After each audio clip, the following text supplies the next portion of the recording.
a podcast to honor the gods. This better come with a sacrifice. Dave X Media.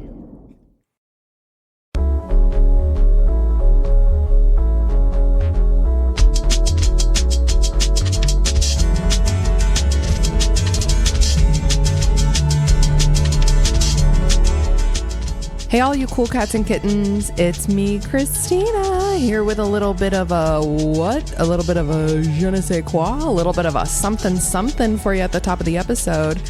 Before I talk about today's episode, I just wanted to remind everyone that last week, me and Leela launched our Big Bitch Burner Patreon tier. For $15 a month, you can get access to our video episodes.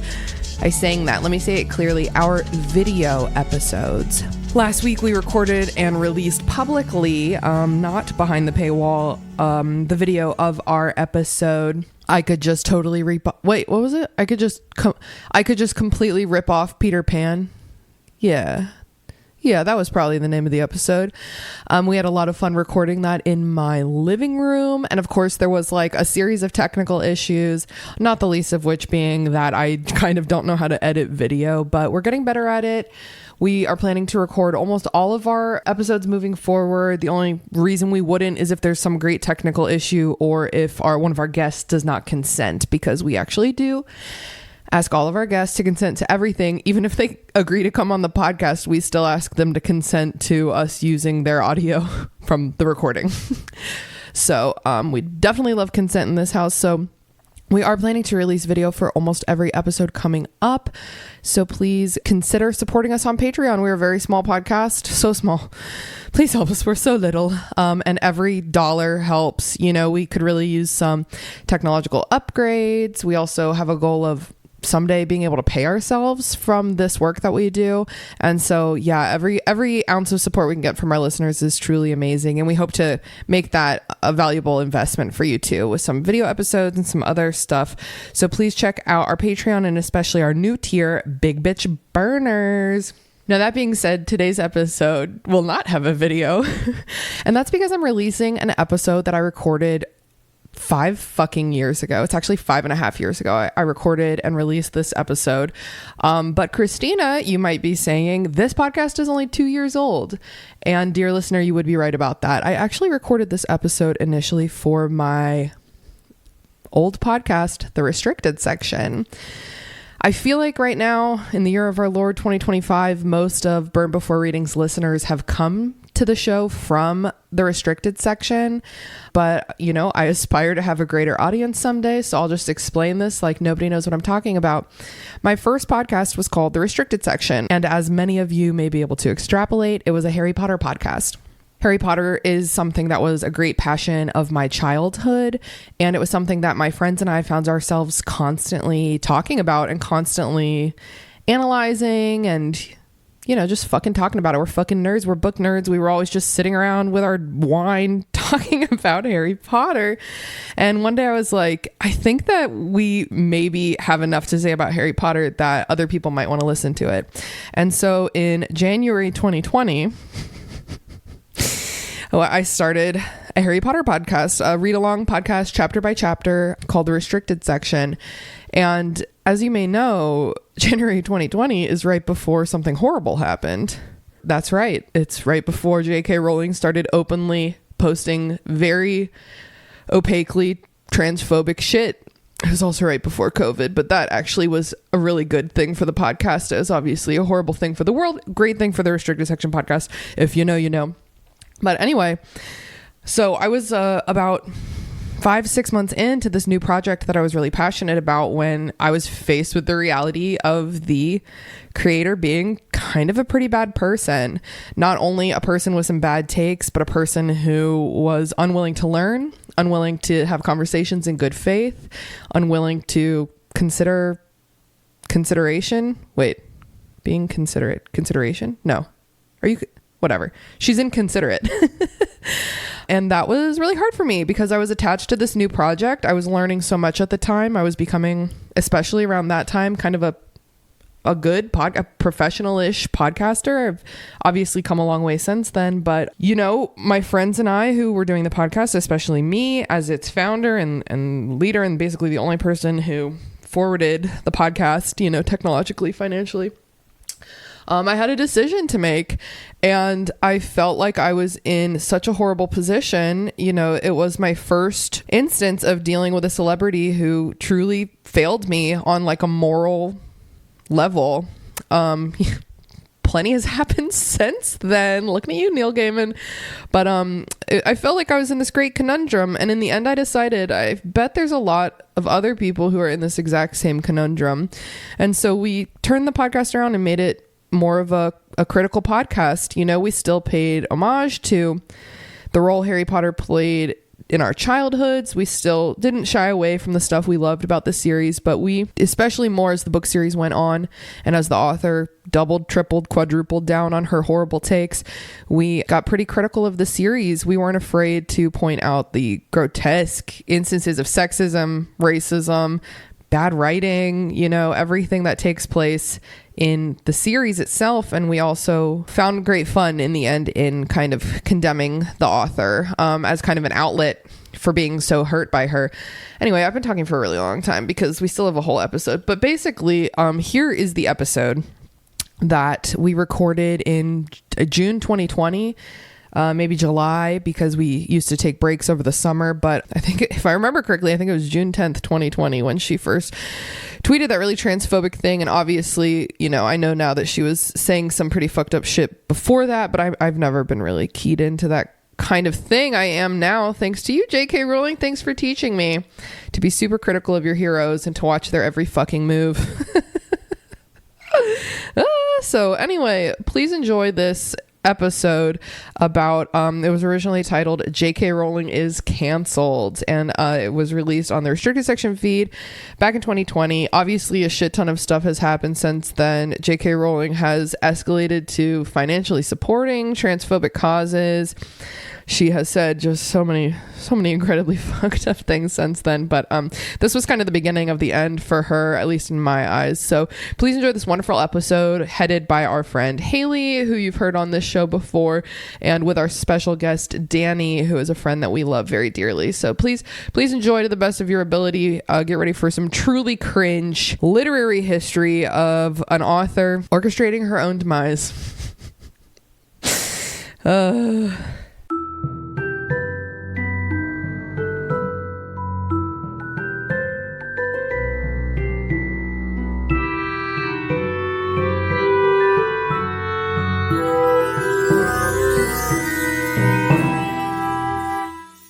All right, well, are you guys ready to get started? Let's think do so. It.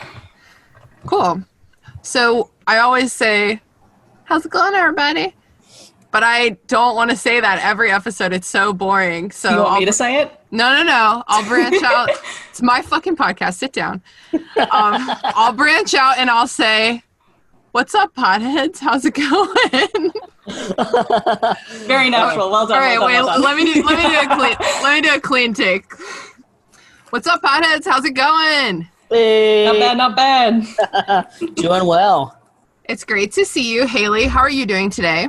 I'm doing fine. How are you? I'm doing great. We also have a very special guest. Danny, do you want to tell us a little bit about yourself, your life, and tell us about your history with Harry Potter, how you got into it in the first place, and definitely tell us what your Hogwarts house is, and defend your answer. Hell yeah. All right. So my name is Danny. I'm 28 years old. I am a trans man. So when JK Rowling came out with all this stuff, I was not pleased. I've always kind of struggled with reading as a kid. Definitely. It was something that was very hard for me to figure out, but it's okay. I got it down now. So I got into Harry Potter. Basically, one of my uncles bought myself and my older sister a copy of a couple of the Harry Potter books to sort of get me more involved in reading, and I was pretty much hooked. I'm a lifelong fan of Harry Potter. I've loved it for a very long time. It was definitely like for many people, an escape for me as a kid. So hearing all these negative statements really wasn't cool. As far as my Hogwarts house, I could tell you that I have probably taken every what Hogwarts house quiz are you under the sun, and I was, a member of Pottermore, their Harry Potter website there. I should get back into that. And it's interesting, my house is always, well, not always, but it's usually Gryffindor. First of all, that's my favorite house. It's the house I identify with the most. I consider myself to be like, the little dumb sidekick like Ron, and I say that with love. I fucking love Ron. I don't know who my Harry is. I guess probably one of my cats. But I've taken about every quiz, what house are you under the sun, that I could possibly find. And I will say that I usually always get Gryffindor. Unless I'm cranky, then I get Slytherin, which I think just speaks volumes about me being in Gryffindor, because we all know, man, there's that fine line. Think about Harry. He almost ended up being Slytherin himself. Mm-hmm. So obviously I'm just an evil bitch. Dan, heart. Important question. Which of your cats is Harry? I would say Velvet. Drogo is a fucking dummy. I have two cats. Velvet, my little adopted cat. She is my princess. I fucking love her. She is 8 years old, and, she's super soft. And then there's Drogo, obviously named off of one of my favorite Game of Thrones characters. It's important to mention that he is a huge pussy, both in the sense that he is a cat and he is a wimp. So I like to just throw that out there. It's a real fitting name. Yes, basically. He's just, oh my God, he's a baby. He's about 5. Can confirm. Yeah, can confirm. He's a big, dumb idiot. I guess if I had to think of Drogo as a Harry Potter character, actually, he would be Hagrid, just this big, dumb dummy that everyone loves. Aww. Yeah. That makes sense. Drogo would endanger children. It's true. Drogo's full of love, but he's also full of stupidity. I love my cats. It's okay. That's just how you have to be a cat owner. Like, I love you and also fuck you at the same time. That's legit it. So we're here for a very special bonus episode. So far, all of our bonus episodes have been happy, fun, and games time, but we are here to talk about a pretty serious subject, JK Rowling. In our past couple episodes, I've been screaming the word canceled every time we mention her name, just as a reminder to our listeners that we take umbrage, to say the least, with JK Rowling's behavior. Because she's the whole subject of this episode, I will not be doing that, because I cannot come up with that many different ways to say the word canceled. That's fair. Blanket statement canceled. We'll get there. We're going to talk through it again. We're going to go into the history, and we're going to talk about the future. I asked Haley to lead us in this conversation because she's frankly been paying attention to this issue a little bit longer than I have, and so I trust you to be our guide through this adventure. I thank you for this. So what happened, people? Very basically, I'm not going to get into fucking quoting or citing sources or whatever, but very basically, someone on Twitter used the medically accurate terminology, people who menstruate, and JK felt the need to comment, we used to have another word for this. Who else could that possibly be? Rude, condescendingly. For real. And, not to, dive right in, but at the same time, being a trans man myself, you don't menstruate unless you're not on a hormone replacement therapy plan. Like, I haven't menstruated in I don't even know how many fucking years, and I'm 100% okay with that. So I think honestly, not to get too much into our personal friendship, but I think you've mentioned to me every time it's happened, and it has been a while. Yeah, I mean, there were times when I didn't give myself my proper dose because, you know, there's definitely a learning curve when you're new to hormone replacement therapy. So there were a couple times when I was new into my transition that I had some spotting, and it was just the fucking worst experience. First of all, the cramps and everything are just amplified because you haven't had them in God knows how long. So it's just like being hit in the lower stomach with a bag of bricks. And then the amount of dysphoria you feel, it's just fucking awful. Like, nobody wants to be menstruating to begin with. Like, it's not fun. And then, like, when it's, like, it's not even part of your MO. Like, so, yeah, basically, it's just some bullshit. God knows why she feels compelled to bring this out during Pride Month. It's like nobody asked you. Like you stepped the fuck up for this. Like during a Pride Month where we're particularly focused on the Black trans women of color who like set off Stonewall and gave us gay rights. Like if you're queer, if you're anywhere under the queer umbrella, and we will be using the term queer, like if you don't know the name Marsha P. Johnson, you need to look into that. Like hero of the movement, and it just unnecessary. It's just unnecessary. First of all, Haley, I predict you're going to be sighing a lot during this episode. I sigh a lot anyway, but now I'm actually annoyed. Just give me a second. You know, I'm not mad. I'm just disappointed. I've been disappointed for a while. This, if you're not aware, because this is a lot of people are becoming aware of JK Rowling's attitudes towards the trans community for the first time with all of this. This is not the first time that she has said some shit. She has in the past supported other transphobic actions and people very publicly, and then doubled down on it and stood by it when people tried to point out that, like, hey, you're a prominent public figure in like progressive circles, and you having this attitude is empowering people who are opposed to some of the most vulnerable people in the world. And like, even if this is how you feel, which you're listening to bad information, but even if this is how you feel, like, you don't need to be putting that on blast. Yeah, just shut the fuck up. Like, this is not what we came to you for, JK Rowling. We came to you for magical shenanigans, not your commentary on other people's business. Like, look, it's the right of a lot of like public figures, and especially like content creators who make the media that, you know, we grow up with, that influences us. Like, if they have political opinions, like, yeah, fine, use your platform for that, but don't be listening to bad information. Like, make sure that you're like listening to all sides and listening to the voices of the people who are getting shit on the most. Shut upon. Yes, shut upon. Exactly. And she has bought into a particular ideology, which I guess we'll fucking get into, that is commonly known as the TERF ideology.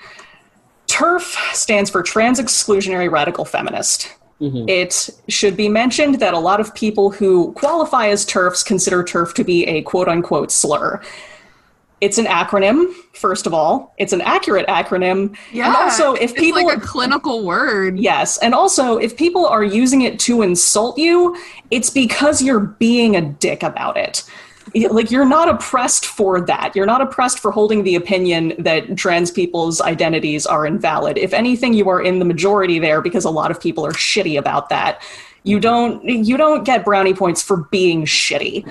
But the thing with TERF ideology is that it's based in a very fringe branch of radical feminism that has circled around to like the back door of conservative Christian attitudes towards the gender binary, where like all men are like evil predators who are out to like hunt down women and invade their spaces. Like, there's a very like wolves and sheep mentality there, like where men are the wolves and women are sheep. And the existence of trans or non-binary people, or even intersex people, really, kind of challenges that inherently. So there's a distinct hostility toward anyone who doesn't fall one way or the other, specifically towards transgender women who are viewed in this mentality as basically wolves in sheep's clothing, like men who are dressing up like women to try to invade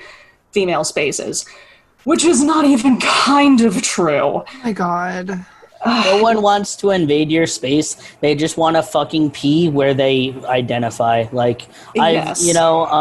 I've heard a lot about that, and obviously it tends to deal more with trans women. I think that trans women are definitely more of a target, and I think that speaking as a trans person, that may be because trans women, in all honesty, they're usually not as passable. Like, you could look at me and not know that I'm trans. A lot of people don't even know that I'm trans until I choose to say it. But unfortunately, trans women, they have a lot more obstacles to overcome, you know.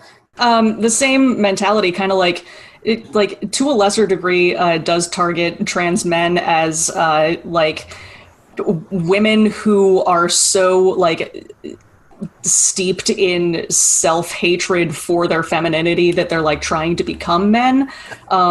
In JK Rowling's kind of double down response on this whole situation, she did kind of mention like, well, I just see all these young women like out here. There seems to have been an explosion in the last 30 years of young women trying to become men. And I wonder if I had been born 30 years ago, maybe I would have been trying to transition, which, again, not how that works, not even kind of. Secondly, if you mean that in good faith, if you're not just saying that to be shitty, you might have some stuff to examine about yourself. like a lot of people really just do not understand the entire mentality of being transgender. Like, I learned so much from you, Dan, when you started transitioning, because we'd been friends for a few years before you made the change.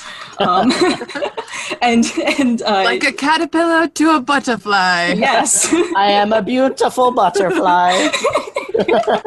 And like, you were, at the time and still, really, really good about answering people's questions and explaining things because, yeah, like we've grown up with the gender binary.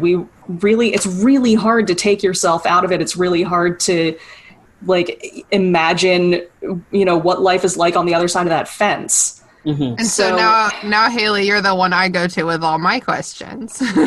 All of my answers pretty much come from Dan. Hey. Hey. So now you've just got it right from the source. Sounds good to me.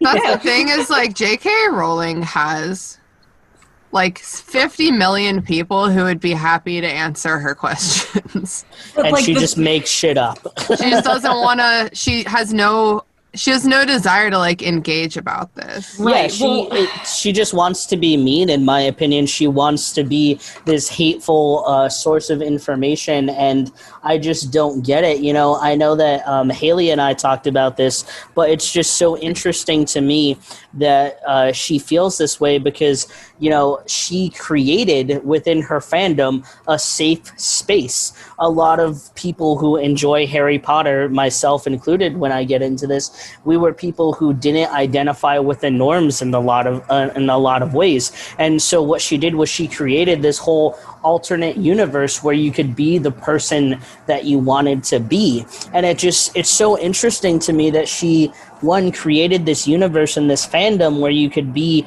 who you wanted to be, but also, think about it. Harry grew up in a fucking closet.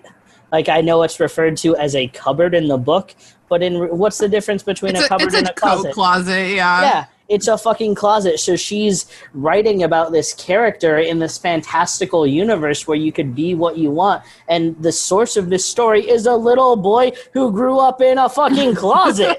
Like, are you serious, JK? And like the really insidious thing about like the whole TERF ideology is that it does stem from like it's the radical feminism part of it, which is a lot of it goes way too far. A lot of it is very wrong. A lot of it is very dependent on a false view of the gender binary. But a lot of it also kind of speaks to like feminists. A lot of it is about like keeping women safe. A lot of it is about like women supporting women. And a lot of radical feminists will come out just talking about those parts, and people will engage with them and be like, oh yeah, you're right. Like people who have been, victimized, assaulted even, who think like, yeah, I don't really want men in my bathroom or in my club or what have you. And I feel safest around women. And then these people will kind of draw them in with, well, you can be safe with us, but don't trust these people. These people are in disguise. These people are confused. And that's where it gets people. So like in her mind, she's being a good feminist. In her mind, she's protecting and supporting women.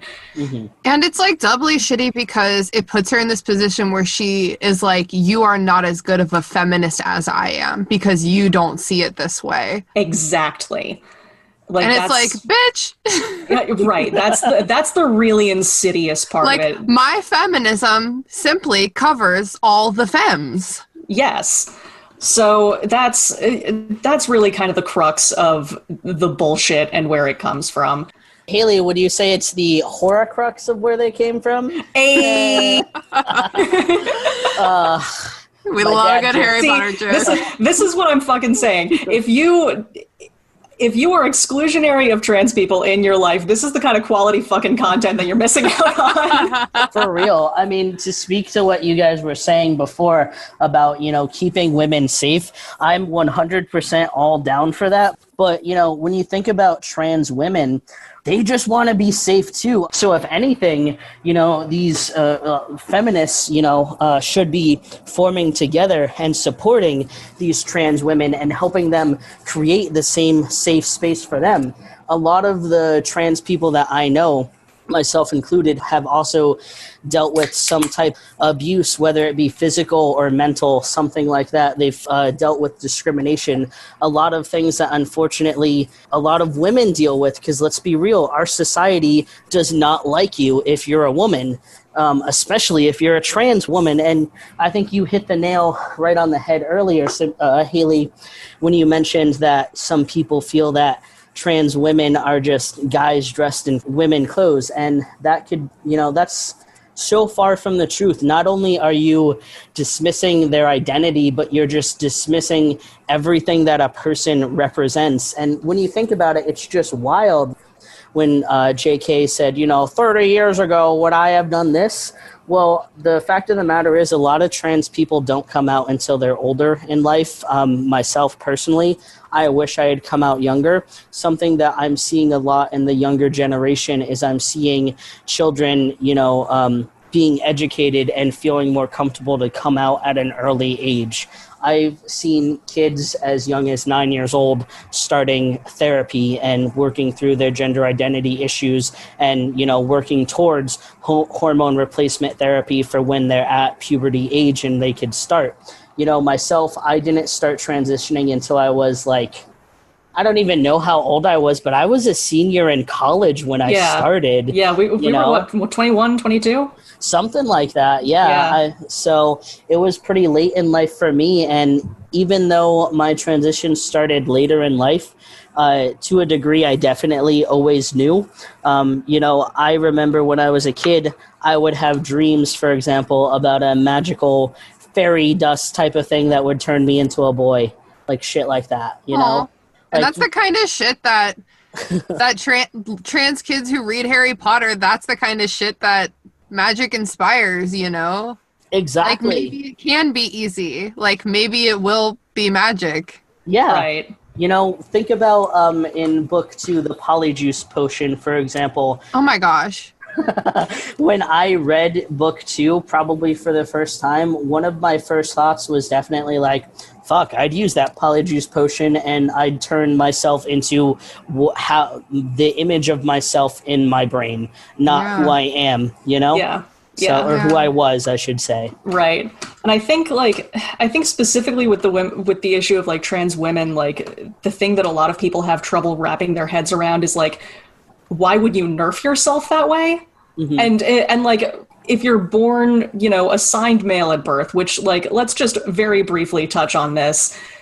what you're assigned at birth is not based on your chromosomes at all. They don't like do a blood test on the baby and be like, well, you've got a Y, so that's a boy. It's like a pocket knife rule in school, how they're like, well, the blade is less than 3 inches, so technically this is allowed. Like, they basically look at whatever. That's a lethal weapon. Like, but literally though, like they'll look at like whatever is between the baby's legs, and like if you're not aware of this, the genitals, like the external genitals of human beings, basically exist on a sliding scale. So the female clitoris is basically like a very small dick. The dick is basically a very large clitoris. Women have gonads. There are ovaries. Male gonads are like are their balls, obviously. I learned very recently the actual definition of the word gonad this week. Right? I learned what I was like, funny word. But then they went on to talk about it scientifically in this other podcast that I was listening to, and I was like, damn, that's a real ass word. Yeah, like, so very basically, like the what we consider like male and female genitalia are like mirror each other. Intersex people are way more common than you think they are. They make up, I think, about 2% of the population, which is about as many redheads as there are in the world. So however many redheads you've seen this week, you've seen that many intersex people. I know a lot of redheads. Yes, exactly. Wow, I had no idea. And like a lot of intersex people like have no idea that they're intersex, because most of what we consider gender markers are secondary sex characteristics. So like titties. Titties are a secondary sex characteristic. But take it from me, you don't need titties to be a woman, okay? It's true. It's true. So basically, like when a baby is born, they just like look at whatever is between its legs, and they're like, all right, well that little bump is that's dick sized. That's a boy. And if it's and if the bump isn't that big, then they're like, all right, well that's probably a girl. And if the bump is like a little too big to be like a normal quote unquote girl and a little too small to be a normal quote unquote boy, sometimes they'll actually perform surgery without informing the parents to reduce the size to normalize the genitalia. Why do they not tell the parents? Because exactly. They're like, this is normal birth stuff. We're just gonna fix up this genitalia right here. We're gonna throw this in as a bonus service. Right. That is wild. Wow. Yeah.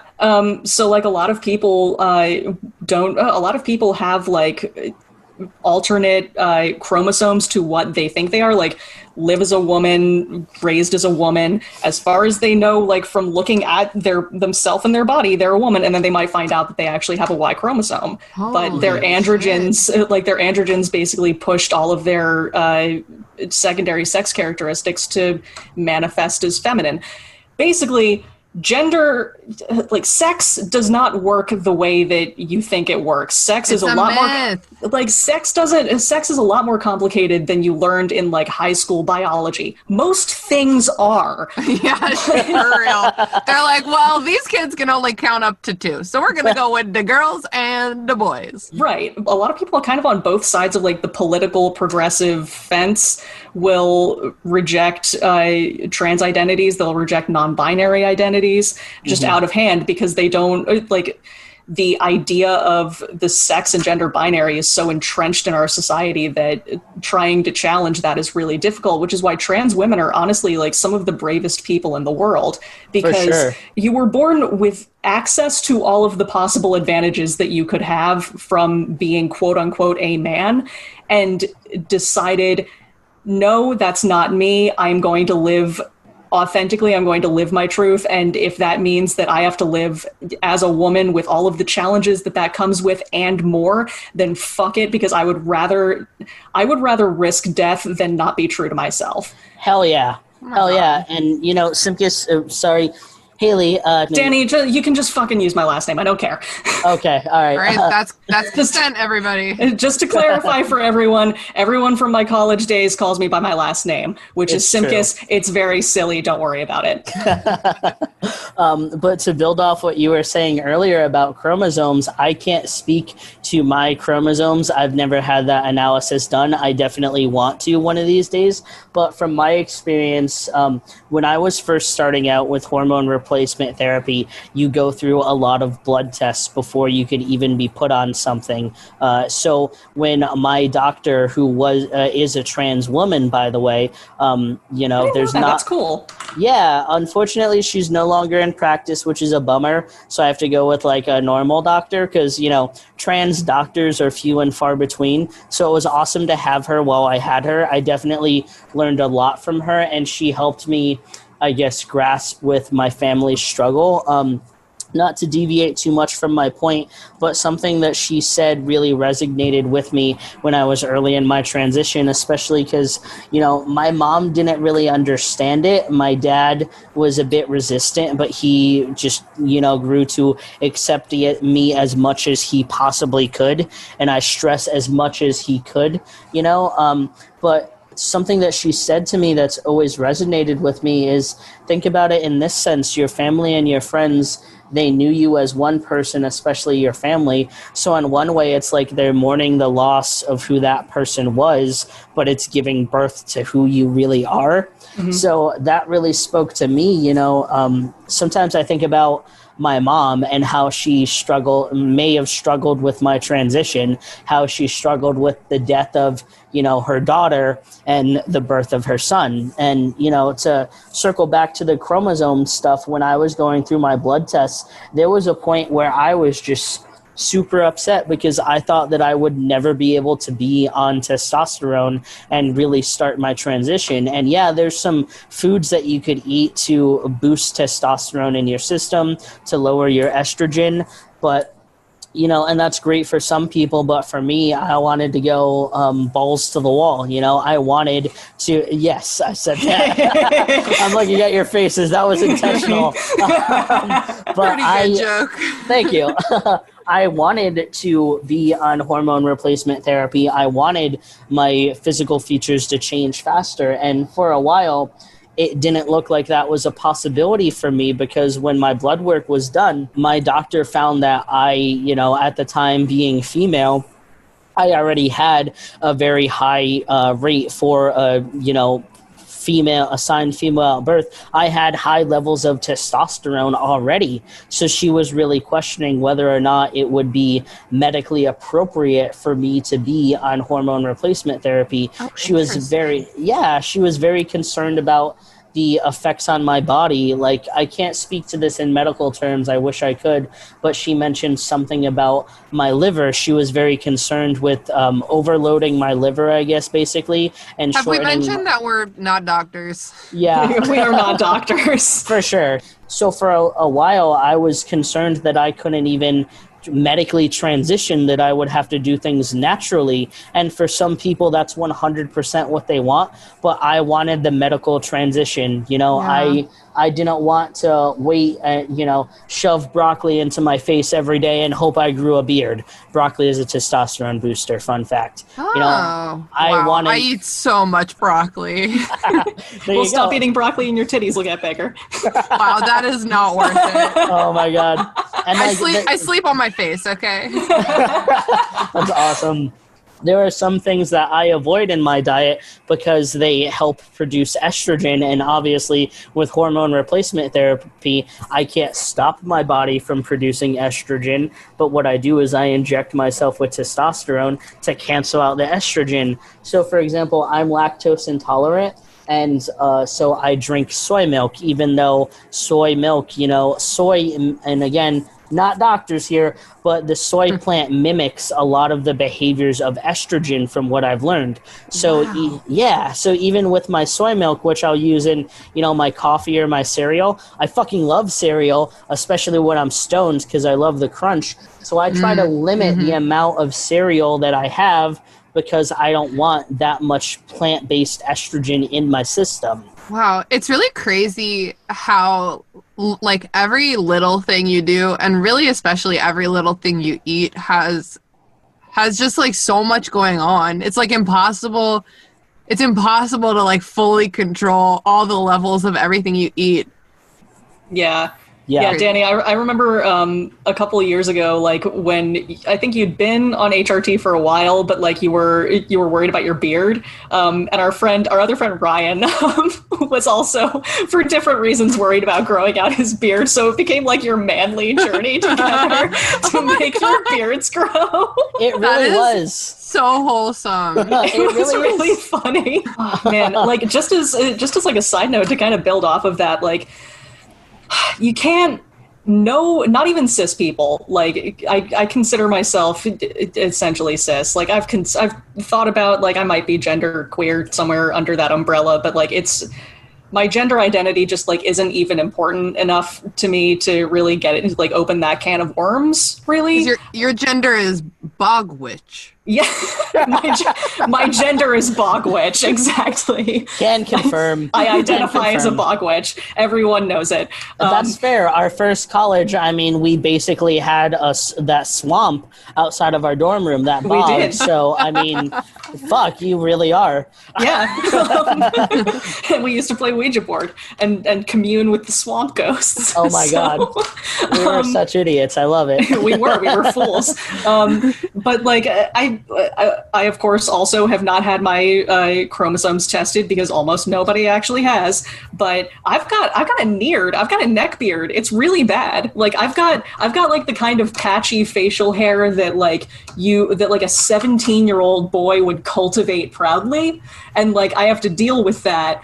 And like it's annoying, but my point is that like even if you're cis, like there are secondary sex characteristics that you have probably somewhere of like the quote unquote wrong gender. Like it's not that uncommon, and you can't tell just from looking at people. Like you can't like start shit with people. Like we've seen things with people, you know.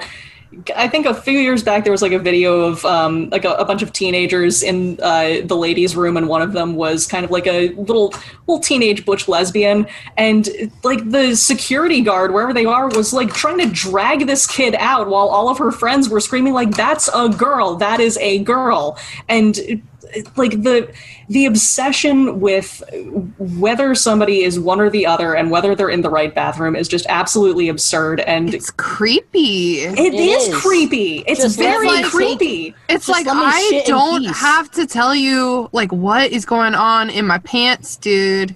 Like it's really none of your business. Like for real though, deeply and profoundly, it is none of your business. For Haley, real. Briefly. Just a couple more hairs in that beard, and you're gonna have a real swarthy pirate look going on. I'm Hell just yeah. gonna tell you. I support it. And, you know, to build off what you were saying, Haley, I know I mentioned this earlier. Obviously, I had high levels of testosterone. And again, I haven't had my chromosomes looked at. I hope to one day. But, you know, my mom and my grandma, for example, their mustache game is better than mine. So I think, so I think shave mine. Yeah, I just think high testosterone runs in my family, you know? So, like, I'm sure it's hereditary, and I'm sure there's some racial elements to that, too. You know, there's definitely certain ethnicities that are, you know, hairier. Yeah, I'm a fucking hairy Italian. I know it, you know? Like, that's just what's up, you know? But I remember being in the car with my grandma, and my grandma keeps a fucking disposable razor in her car, and like when she has to go out to like go in to do something, she'll just like give her face a little once over. That's actually brilliant. Yeah, and adorable. Yeah, my mom waxes her mustache, and I'm just like, well, I don't have a mustache as thick as yours, so that's interesting. A lot of ladies have to wax and pluck a lot of things. We're not going to get deep into all of the terrible, like, body standards set for women, but, like, there are many, and one of them is you're not supposed to have hair. Yeah, it's some bullshit. So, I agree. Yeah, so that's basically what fucking happened. Do you want to talk a little bit about like when she, like what she's done in the past, basically? I mean, just more of the same, I guess. But just more of the same, really. And like, I think there have been like 2 or 3 incidents. I don't want to get too much into it just because I don't even want to give it that kind of power, you know? I gotcha. But like, But suffice it to say that this is not her first offense. And again, like, I'm not mad, I'm just disappointed. Like, obviously this doesn't directly affect me, but it affects people that I care about and affects like an issue that I care about. But mostly I'm just disappointed because I know where this mentality is coming from, and ultimately it's coming from a place of fear. Like, it's coming from a place of fear of like men, basically, like patriarchal violence, which valid, and it's coming from a place of fear of like it's coming from the fear that I think a lot of people have, that we're seeing a lot of right now in the world, of re-examining the way you look at the world. And that's difficult, but just because it's difficult, that's not an excuse to not try to do it.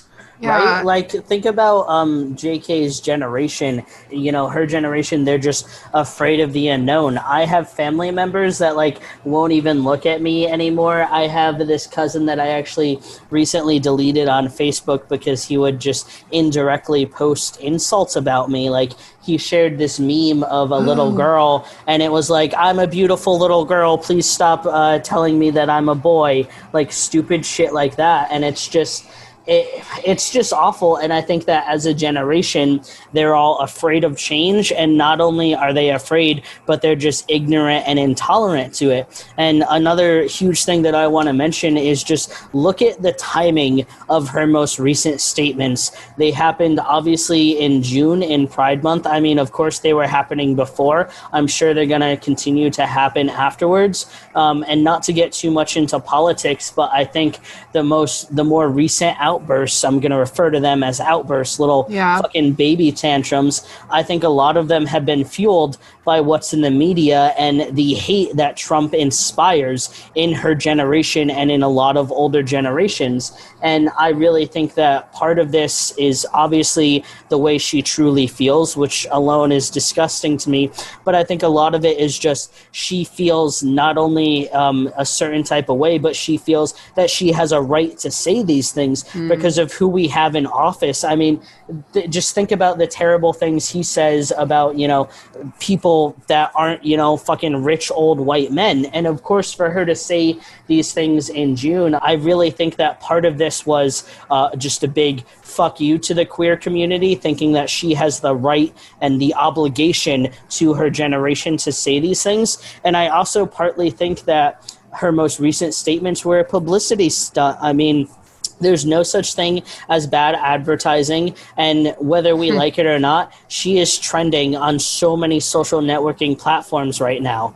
And, you know, it's just, it's disgusting. And I think that a lot of it is really she's trying to get the publicity, and it just fucking sucks, honestly. There's a definite element of, like, self-righteousness there. 100%. Yeah, well, she's arguably the most famous person in our generation, and we've been giving her a lot of our attention and a lot of praise for a really long time.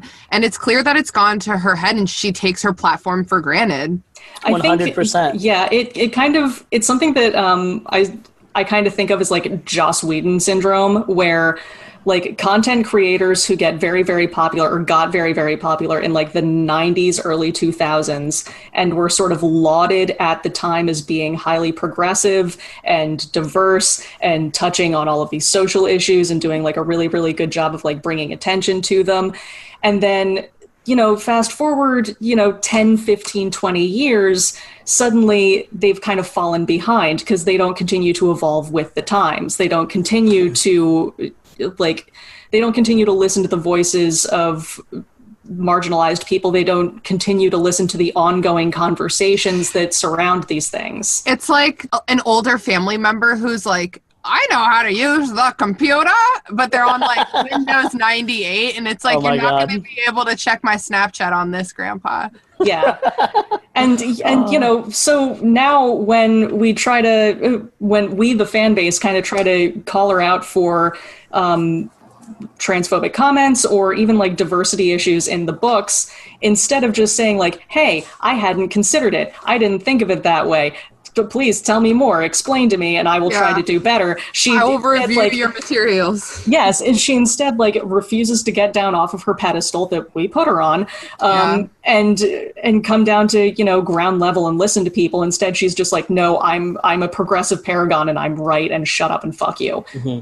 Yeah. I think it's important to mention that, in preparing myself for this podcast, I did reread the first couple of Harry Potter books, and I definitely want to watch the movies again now, and I want to finish the series. I made it to book 3 prior to this, and I'm going to continue with the rest of the series. But anyway, in preparation for this, I focused a lot on how JK described her characters, and one thing that I really want to mention in this is that I was really looking for distinguished characteristics in her characters. And JK never really focuses on a person's color, never really focuses on a person's race, which you can argue is a good thing.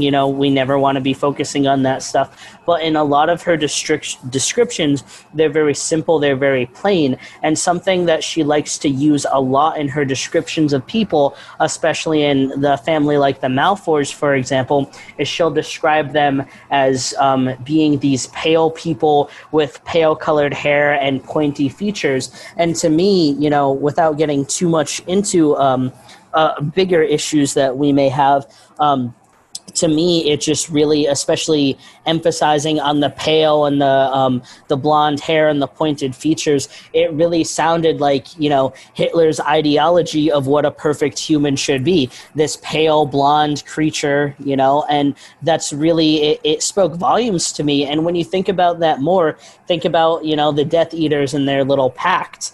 If we were to think about it in the terms of,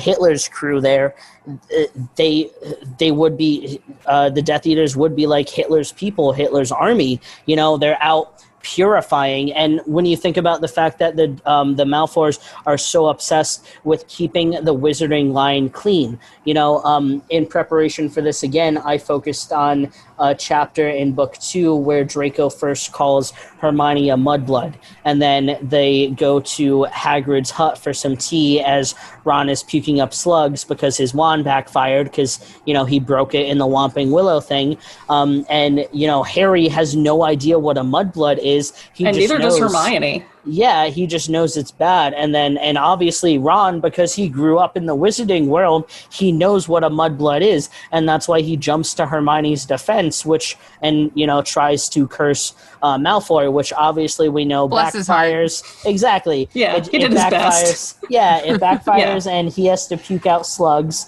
And then, Hagrid explains to them what a mudblood is, and more importantly, Hagrid tells us his views, that he thinks it's disgusting and that you don't need to keep the wizarding line pure, We've definitely touched on that before, but I think that kind of goes back to, JK being on that pedestal of I made this kind of Nazi analogy, so therefore I'm definitely a good person. I'm definitely, I've set myself up as being this voice of progressivism and inclusivity. She's like, I invented Hufflepuff, okay? I love everybody. Yeah. So now when people, try to tell her hey, you've got some black characters in there, you've got some Indian characters in there, but they're bit parts and you could have done better with that.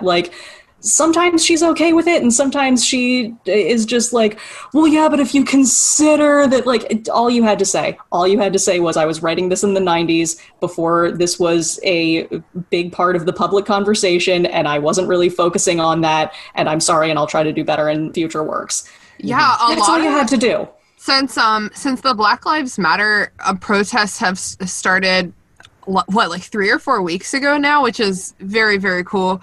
So many celebrities have come out apologizing for their former works and making changes, promising changes and making changes. And that's really all you can do. Nobody's going to hold you accountable for not knowing something. We're all born not knowing anything, Yeah. And as long as you're always trying to do better, that's all any of us can fucking do. Right. Exactly, 100%. There's like you mentioned, there's so many shows that are removing episodes.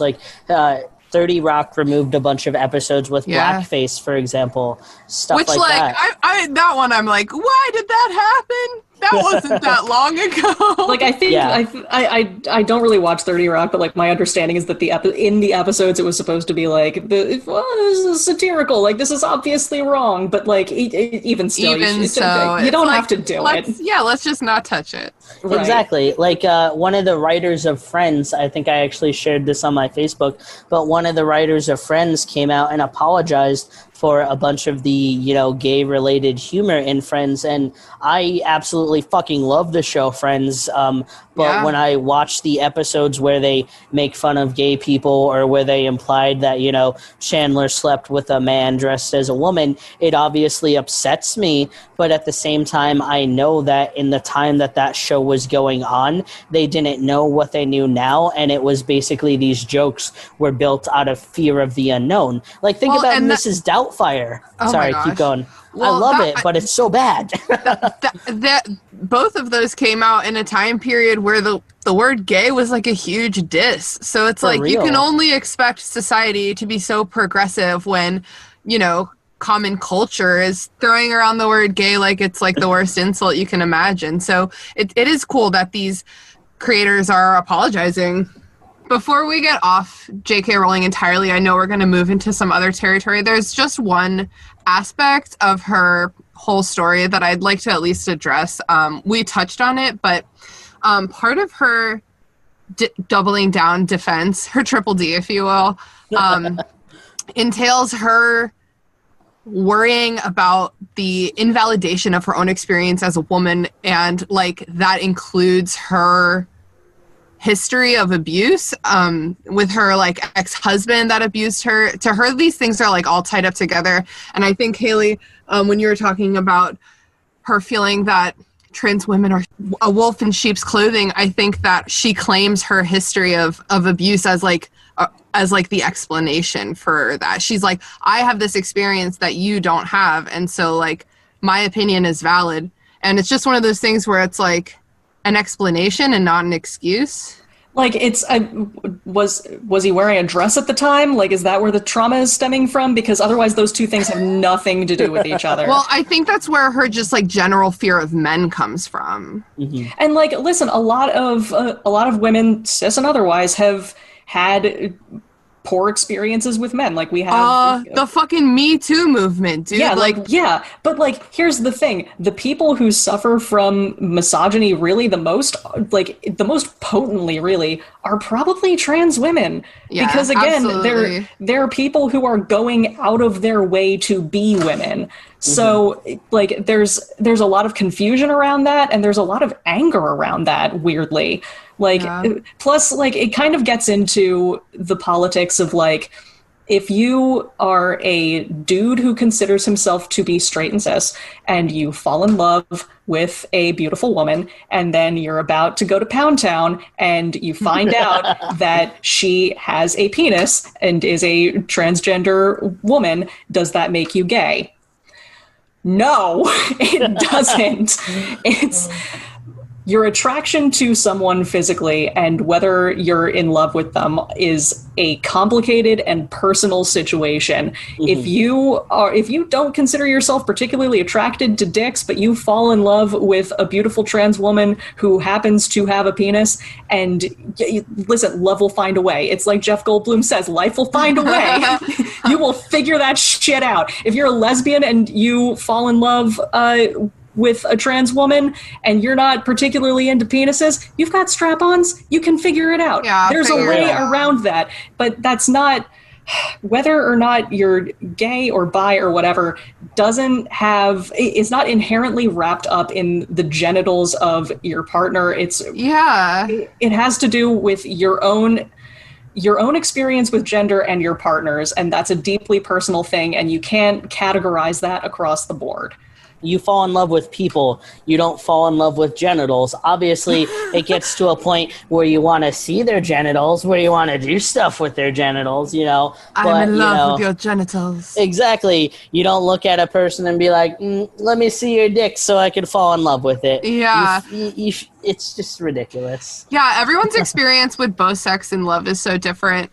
I mean, for me, again, I've said this enough now. I am a trans man, and I consider myself straight, but at the same time, like, I learned, and I won't get into this too much. I mean, Haley knows about this, but I learned that I do not enjoy sex with men, other men, but I learned that I definitely have an attraction to other men. So I could see myself being in a relationship with a man, but it wouldn't be a physical, a sexual relationship, So it's just interesting how our sex and our gender and how really what we want and what we're attracted to can sometimes conflict with what we are and what we like. Like, I could definitely see myself, in a relationship with a man, but it would definitely be a non-sexual one, so he would have to fucking deal with that. So, and some people are into that. Some people are fine having a relationship without sex. For me, I definitely want to be having sex in a relationship, but I want to be having sex with women. And that's not because I'm intolerant of other men. It's just because that's what I like. Really, it's all about mutual understanding and mutual consent. And the key point of that word mutual is that there's like 2, maybe up to 3 to 4 sometimes people involved, and like no one else has to be fucking involved. So JK Rowling, stop tweeting about it because it's not about you. For real. Haley, where are we going next? So I think next we can kind of touch on, what does this mean? So what does this mean for Harry Potter nerds? Like, what, like, can you, because we do live in the age of cancel culture where if a content creator says or does something bad or said or did something bad at some point and that comes to light and they don't apologize sufficiently, then they and all of their works are forever canceled and no one can enjoy them again. Otherwise, you also are problematic. Can I read what Daniel Radcliffe wrote? Yeah. He says a lot of nice, supportive things about trans people, which is not the point I'm trying to make here. He's a good boy. Damn, Daniel. I know. I'm still learning how to be a better ally. If you want to join me in learning more, I love him so much. Okay, here we are at the end. To all the people who now feel that their experience of the books has been tarnished or diminished, I am deeply sorry for the pain these comments have caused you. I really hope that you don't entirely lose what was valuable in these stories to you. If these books taught you that love is the strongest force in the universe, capable of overcoming anything, if they taught you that strength is found in diversity and that dogmatic ideas of pureness lead to the oppression of vulnerable groups, if you believe that a particular character is trans, non-binary, or gender fluid, or that they are gay or bisexual, if you found anything in these stories that resonated with you and helped you at any time in your life, then that is between you and the book that you read, and it is sacred. And in my opinion, nobody can touch that. I hope it means to you what it means to you, and I hope that these comments will not taint that too much. First of all, Daniel Radcliffe's in my top 5 celebrity crushes. I love him so much. He's a beautiful, tender spirit, and I adore him. Same. I'd consider a sexual relationship with Daniel Radcliffe. Just saying. Just like really. Everyone has their exceptions, Yeah. When I was like 12 and the movies were coming out, I was like, oh yeah, Harry Potter is so cute, just because like that's what 12-year-old nerds be like. But by the time we got to like the 6th, 7th movie, I was like, damn, he's pretty attractive as like an adult human. And then by the time I got old enough to have access to YouTube and be able to listen to Daniel Radcliffe just talking like a normal person, I was like, oh my God, I love this man. I love him for being the weirdo that he is, but I can never be attracted to him because 12-year-old Harry Potter looked unsettlingly like 12-year-old Haley. Oh, you know what? That's true. I've never shown you guys pictures of me with short hair. Like, oh dear. Really short hair. Like when I was in 5th grade, I got all of my hair cut off, and it was before it got curly. So I did very much look like baby. Like I didn't look like one gender or the other yet. Like I hadn't reached that point in puberty, so I just looked like baby Daniel Radcliffe straight up. I bet you're adorable. Yeah. I bet you anything, if I were to text your mom right now asking for a picture of, baby Simkis at that age, she would probably send me like 14. Oh, no. She burned all of those. She got Really? rid of as many as she could. You would have to hit up my Aunt Becca because she's What? the only one who still has a copy of that photo. What a I- supportive mom. Aunt Becca, if you're listening, email me. And Becca, don't do it. Don't do it. Okay, fucking so do it. so that was a really beautiful thing from Daniel Radcliffe. I read that from the Trevor Project's website. But like, is that practical? Like, what about the people who are so hurt by this and feel so unseen? I don't know. Not everyone can feel this way. I could definitely speak to it. Obviously I want to hear your guys' opinions too. But as a trans person, I can say that one, I am thoroughly disappointed. And two, for me, JK's comments will never take away from me what the Harry Potter series represents to me personally, and especially when I was a child, when I was struggling with my identity and obviously in my gender identity, but in so many other ways. Like, I was just a mess prior to my transition, and in a lot of ways I still am. But not only has my transition made me the person I wanted to be, but I think it's just made me a better person in general because I feel better about who I am. But for me, the Harry Potter series was an escape, and JK's comments will never take that away from me. I fully support the people who feel that they need to black out JK and Harry Potter, and I get it, I really do. But for me personally, I'm gonna, I'm rocking Harry Potter from cradle to grave, basically. And I just want to say that I know I've seen on social media a lot of trans people choosing to cover up their Harry Potter tattoos. And I just want to make the statement that I 100% support you. I personally do not have any Harry Potter tattoos right now. I definitely have one planned for in the future. And honestly, I'm still going to get it because, just like Daniel Radcliffe said, she can't take away from me what it represents to me. And Harry Potter will always be a huge part of my life. It was part of shaping who I am. Again, it was an escape, and it was a bonding for me for a lot of the people that I care about. And, not just people my age, like my oldest nephew, Tyler, he's getting into Harry Potter. So I passed down to him a bunch of, I had a bunch of replica wands from the series because I didn't really want them anymore. I wanted to cut down on the amount of shit in my apartment, basically. So I gave him a bunch of my Harry Potter replica wands, and it's something that he and I bond over. It's something that my cousin Becky and I bond over. It's something that at the time my older sister and I bonded over. Her hate will never erase the love and the feelings that I have in my heart and that I associate with Harry Potter. Yeah, it's kind of like we all get to have our own relationship with the books, and we're lucky that relationship with the books can be completely without JK Rowling playing a role in it. Like, Yeah. I never think about her when I'm reading the books, and even in this podcast, even before she became, I don't know, before this whole fucking shit, we constantly, as a podcast, we constantly refer to her as they. Like, when you're talking about who makes a TV show, like, they should have done it differently. Like, we all of us have this weird mental thing where we're just like, they should have written this differently. And it's like, it's her. We know her name. But, like, that's how much I, like, do not even think about her when I'm reading the books. I'm thinking about Harry, about his life lessons, and I know for damn sure Harry Potter is a trans ally, okay? 100%, for sure. Yeah, I'm kind of a big proponent of death of the author. I'm a big proponent of critical enjoyment of media. Like, What do you mean by death of the author? so death of the author is like a literary concept of basically the author's intentions and or anything that they said, like, extraneously from the text itself doesn't matter.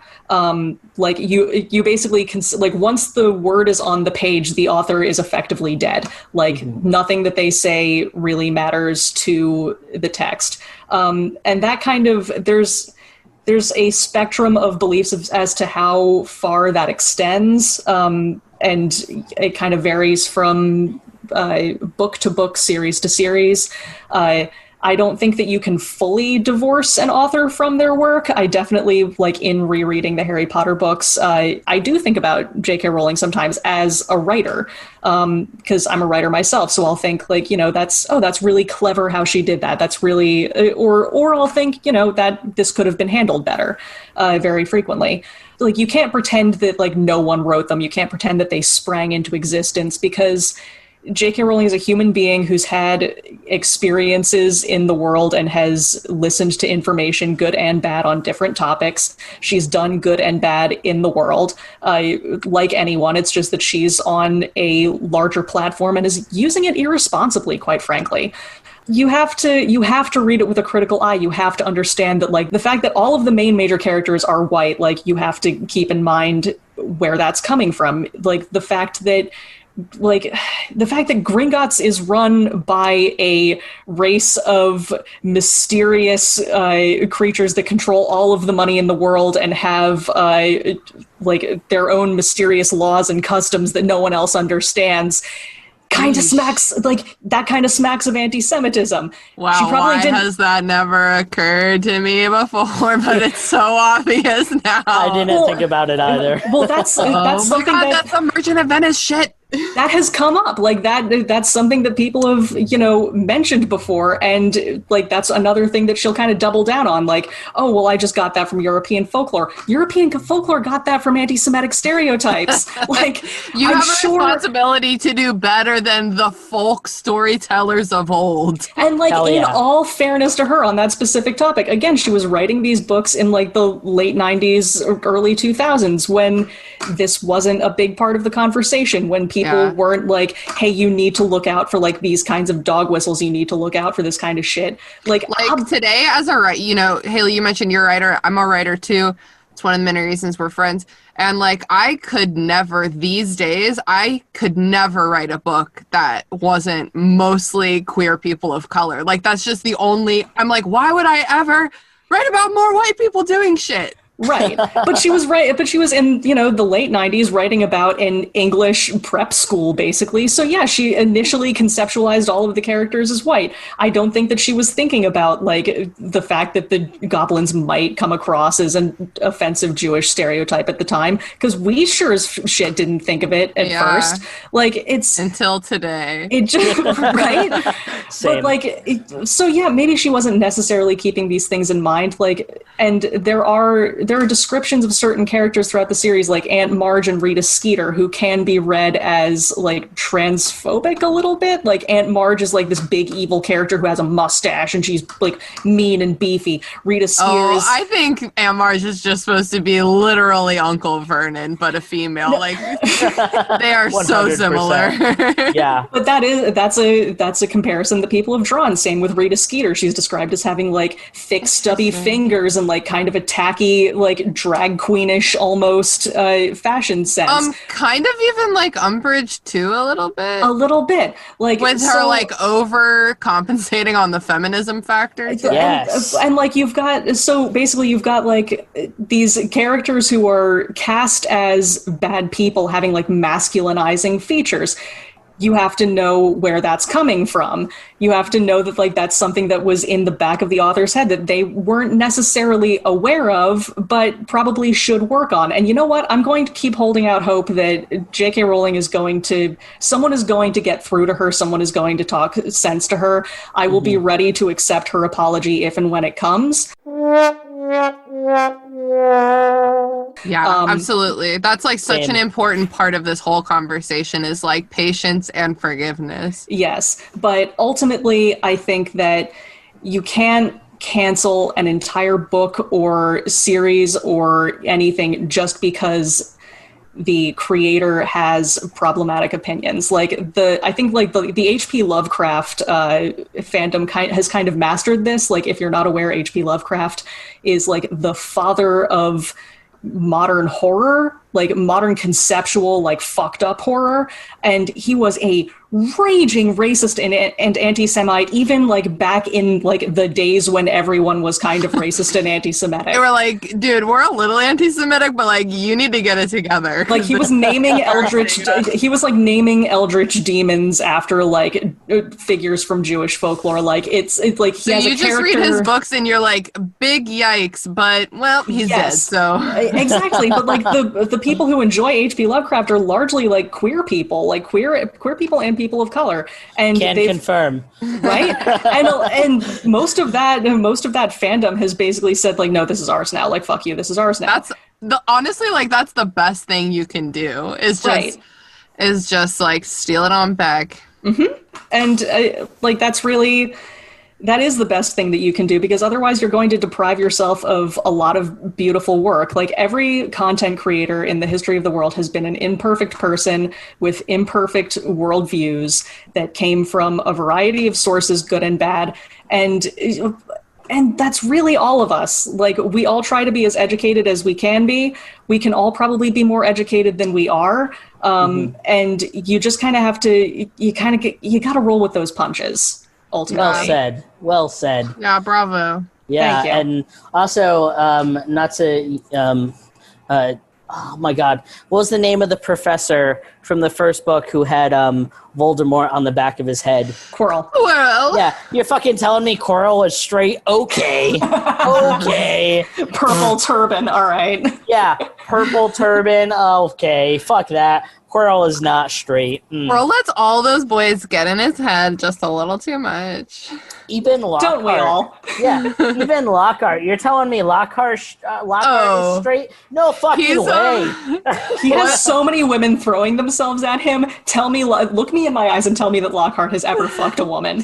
Look me in my eyes and tell me he's ever seen a pussy. Like, he's like, not only is Lockhart gay, but he's like a Victorian gay, so we can call him a dandy, right? Yes, he is very much a dandy, which is distinct from a fop. For real, man. Like, that guy, he's super not straight, and Haley knows about this, and I won't get into it too much because this isn't what this specific episode is about. But I question Snape's sexuality. I do not believe at all that Snape is forever in love with Lily Potter. I think he was in love with James Potter, and that's why he's so salty. Oh my God, that Right? would change everything. It's a huge game changer. I think he was massively in love with James, and he was using Lily as his beard, and that's part of why he resents Harry so much. We know that Harry has Lily's eyes, but we know that Harry looks like James. He's haunted by Lily's eyes. Yeah, and he's haunted by the man that he could never have. Not only the man that he could never be, but the man that he could never have. And that really, Snape is like, fucking gay. that adds like a whole nother layer of meaning to that one scene that Harry has to witness in the pensieve of his father flipping Snape upside down and showing his underpants. Oh, and then shit. he was going to take the underpants off, remember, at the end? Oh my Fuck. God. Oh my God. Oh my, yeah. guys, I'm not okay. Danny, Mind you have blown. no idea how much we've been going back and forth on this. Like, we've had shouting matches with Andrew about Snape. I would frame, like, I cannot accept Snape being in love with Lily forever, but I can accept him being so destroyed over the loss of James and so obsessed with Lily as the one who took him away. Like, I can get behind that. That would I'm honestly so be a lot glad. more interesting. It would be so much more interesting. Well, and that's just how it is now. That's, It's ours now. I'm so glad that you feel this way too, because I really feel like it's not something I talk about often, but when I do talk about it, I feel like it's such an unpopular opinion. Like, everyone's so just romanticizes this relationship that Snape has with Lily, and I'm like, no, he was fucking gay. He wanted to stick it in James. So I'm having I'm having a chain reaction of epiphanies right now, which is usually what happens with Harry Potter, because like I have to go through my vast mental encyclopedia of knowledge about Harry Potter. There's also Dumbledore says that like the one thing Snape could never forgive James for was saving his life that one day. So imagine oh my God, just imagine it. Thank you for coming to my TED Talk. Snape was gay and in love with James. Wow.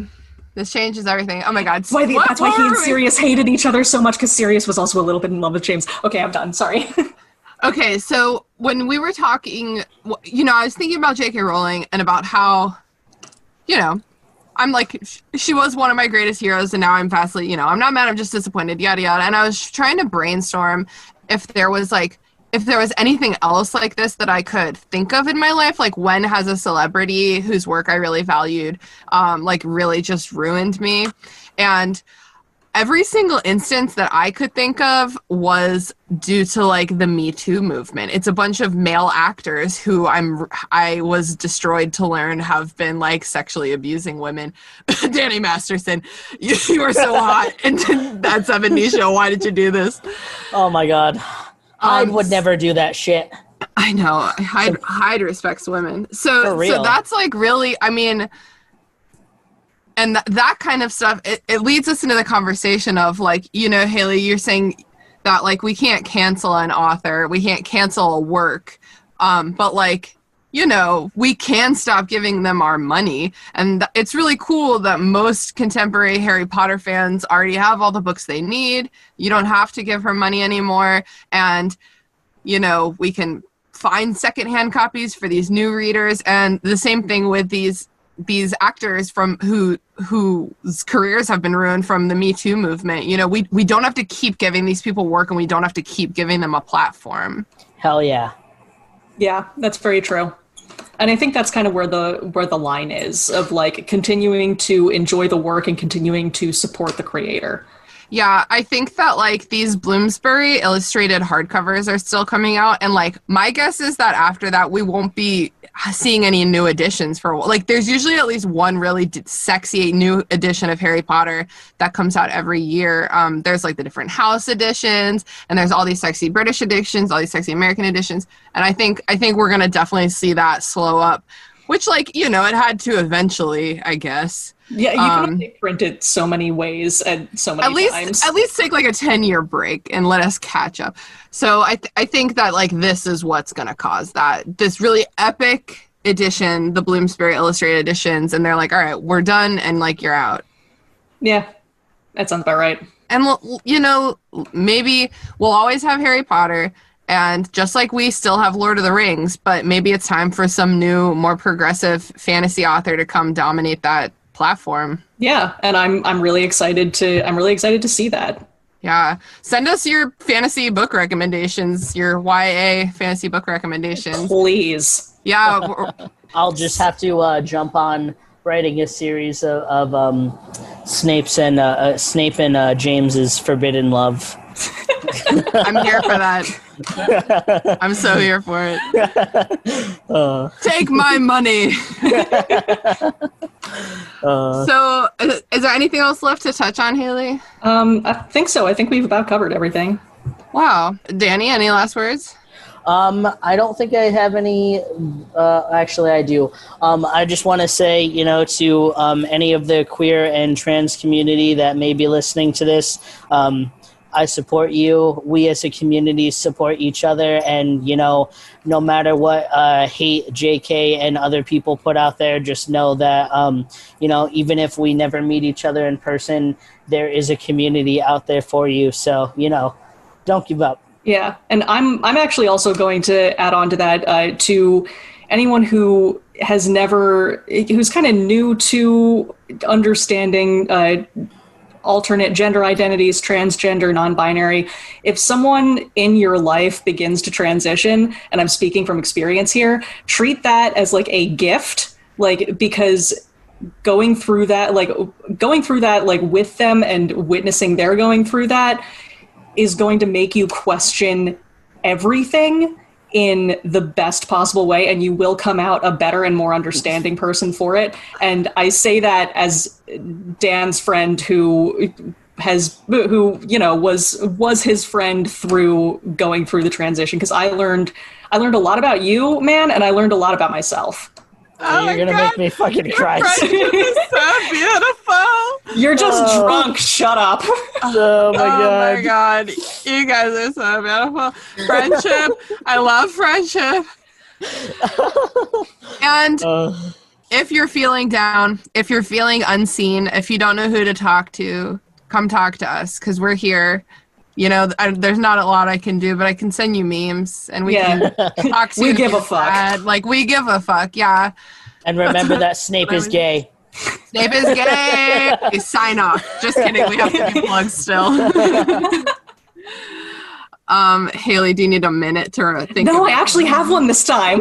Okay, go ahead. Okay, so if you are so disappointed by all of this that you need to divorce yourself from Harry Potter, at least for a little while, I am going to plug something that might fill the void of late 90s, early 2000s ensemble adventure series of teenagers fighting tyranny and oppression, whose author is not a gigantic TERF, and that is the Animorph series. Yes.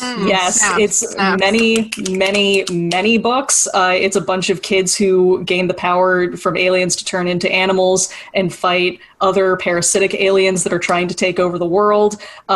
It's super cool. It's pretty good on the diversity front, especially for the time period it was written. The author is the mother of a trans child and is very outspoken and supportive of the community. They're beautifully written. They're hilarious. They're super cool. Check them out. Hell yeah. Fuck yeah. How about you, Danny? What do you have to plug? I do have a couple of books that I think are great. For example, I have here, I'm holding in my hand, a book called Tomorrow Will Be Different. It's a story of love, loss, and the fight for trans equality. It's by Sarah McBride. And let me tell you, I read this book and I cried like a fucking baby. The foreword is by Joe Biden. I have mixed feelings about Joe Biden, but Sarah McBride, she's actually in politics, and there's not many trans people involved in politics. So definitely, whether you're interested in politics or not, Sarah McBride has just a beautiful voice and a beautiful story about losing her trans husband and how they transition together, basically.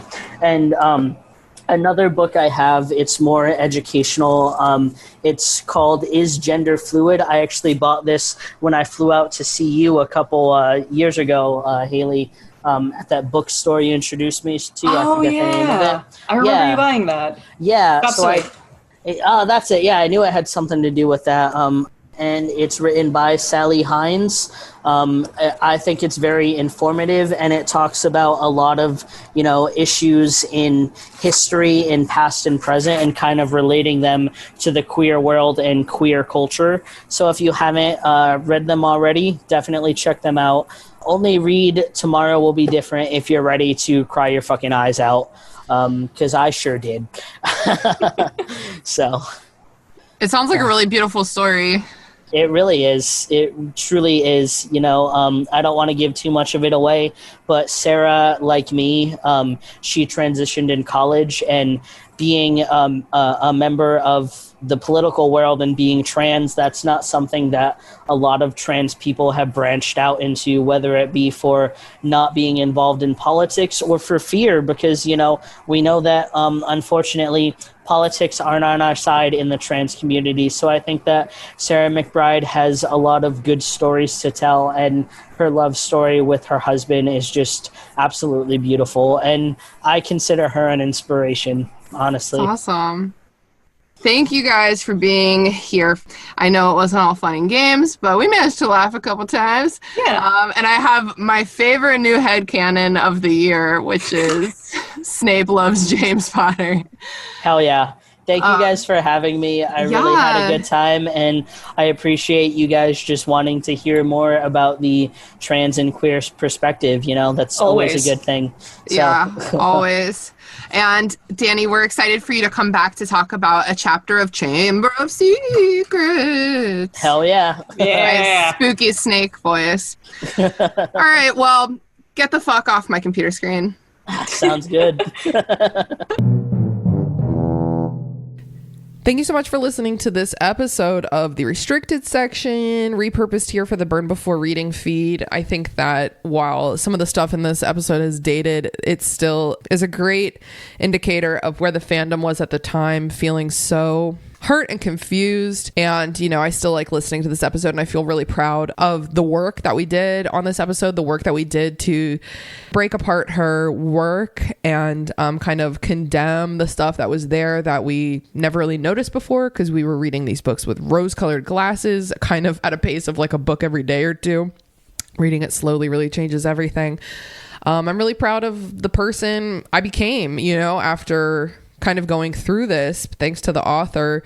In college, I took some critical theory classes, but it's one thing to learn the theory. It's another thing to kind of be faced with the reality of your heroes being bad people. So I encourage everyone to boycott the show. I encourage you to not give money, time, or attention to this fandom, except for with the stuff you already own, and in as much as it serves your nostalgia and your inner child. I would never tell someone don't read the books, but I will say look deep into yourself, try to find the courage to not support the new content coming out in the future, the HBO show. Try to resist taking part in the fandom as it moves forward. Focus more on the nostalgic aspects that you feel for the Harry Potter fandom. That's what I do. I still find great comfort and joy in reading the series, watching the movies, of course. It's about that time of year to do a rewatch of the films. But yeah, I think it's really important for us to put our money where our mouth is.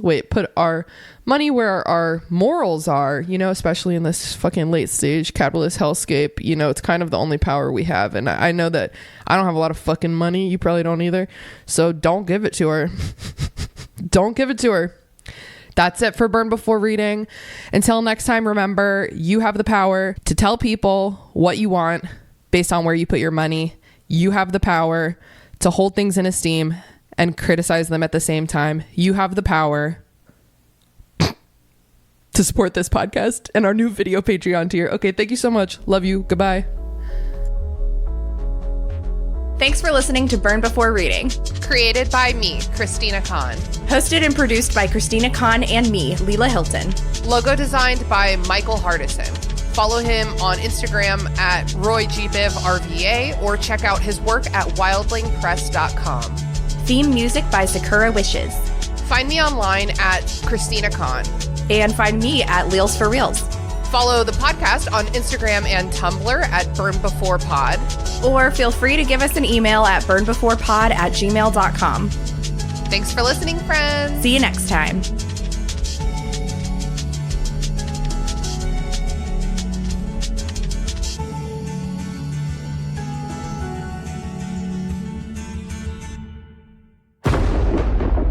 Dave X Media.